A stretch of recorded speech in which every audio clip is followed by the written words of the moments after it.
आपल्या सर्वांना माहिती आहे MHCETचा जो घोळ झालेला आहे, एकंदर महाराष्ट्रात गोंधळ दिसत आहे. त्याच्यावरनं आज मी, प्रदीप सावंतजी, राजन कोळंबकरजी आम्ही तिघांनी राज्यपाल महोदयांची भेट घेतली. भेट चांगली झाली, सकारात्मक झाली.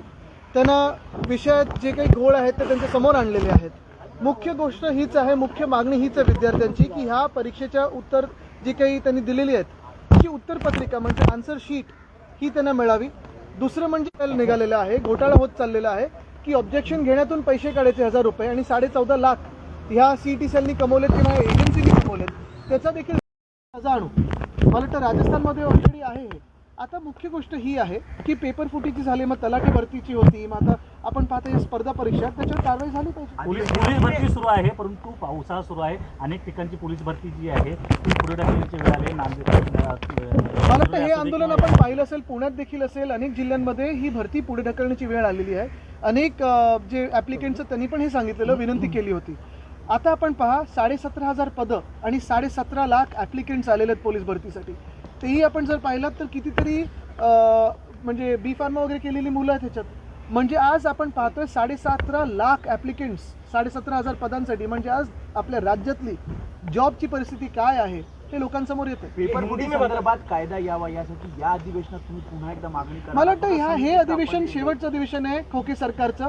आपण पाहाल की आमचं सरकार आल्यानंतर हा कायदा आणू आणि नुसतं कायदा आणणार नाही तर त्याची अंमलबजावणी कडकपणे करू, पण पेपर फुटणारच नाही ह्याच्यात पण आम्ही लक्ष घालू. राज्यपाल से आज अपनी मुलाकात की, किन मुद्दों पर चर्चा हुई, राज्यपाल ने क्या आश्वासन? आज राज्यपाल महोदय से जब हमारी मुलाकात हुई, मैं, प्रदीप सावंत जी, राजन जी, हम मिलके उनसे यही विनती करके आए हैं कि जो MHCET में आप देख रहे हो जो कन्फ्यूजन हुआ है, जो केओस हुआ है, जो तकलीफें विद्यार्थियों को हुई है, उस पर कुछ सुझाव आए, कुछ सुलझाया जाए. यही बात है. अगर देखें तो प्रश्न जटिल नहीं है, आसान है. जो विद्यार्थियों की मांग है वो यही है कि आंसर शीट दिखाया जाए, जो मार्क्स है वो दिखाया जाए, और जो परसेंटाइल सिस्टम है उसके साथ साथ मार्क्स की भी सिस्टम अपनाई जाए. तकलीफ इसी बात की है कि आज से एडमिशन प्रोसेस शुरू हुई है और जो CET सेल है उनको ना लज्जा है ना कोई तकलीफ है इसमें कि विद्यार्थियों की तकलीफ हो रही है.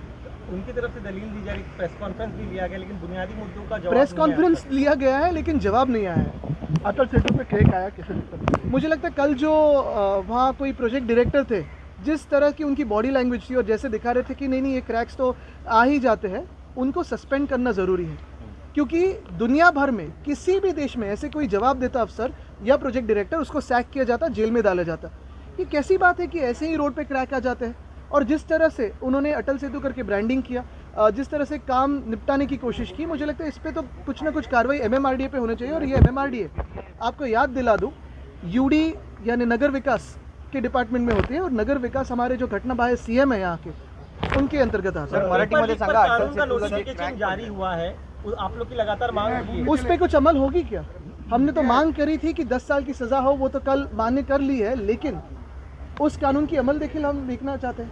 इस सेशन में क्या इस मुद्दे को उठाया जाएगा? ये सेशन खोके सरकार का आखिरी सेशन होगा, क्योंकि जिस तरह से महाराष्ट्र को उन्होंने लूटा है, महाराष्ट्र देख रहा है. आरक्षण को लेकर सवाल है. राज्य सरकार का एक प्रतिनिधिमंडल जालना गया है, लक्ष्मण हाके से मिलने के लिए अनशन खत्म करने की मांग की जाएगी. आप मैं इसके आगे एक कदम उठाता हूँ. आरक्षण के बात पे आगे भी जाके बात करता हूँ कि कल को अगर आरक्षण दिया भी जाए, और देना भी जरूरी, जिन जो लोग वंचित रहे उनको देना ज़रूरी है, लेकिन आज जॉब्स कहाँ है?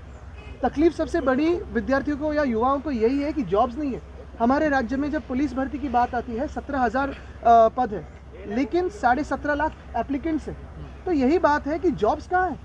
पण राजकीय पक्ष आहे आदित्य ठाकरेंच्या विरोधात महायुती आता आक्रमक झालेली दिसते. आज वर्लीत देखील मनसेच्या वतीने बॅनर लावण्यात आले आहे. काही पक्ष सुपारी घेण्यातले पक्ष आहेत, त्यांच्याकडे आम्ही जास्त लक्ष देत नाही, पण नक्कीच सगळ्यांनी तिथे लक्ष घालावं, कारण मेसी आणि रोनाल्डोच्याच विरुद्ध सगळे उतरतात, बाकी कोणाच्या विरुद्ध उतरत नाही. डर अच्छा है, एवढे लोक मला घाबरतात, चांगली गोष्ट.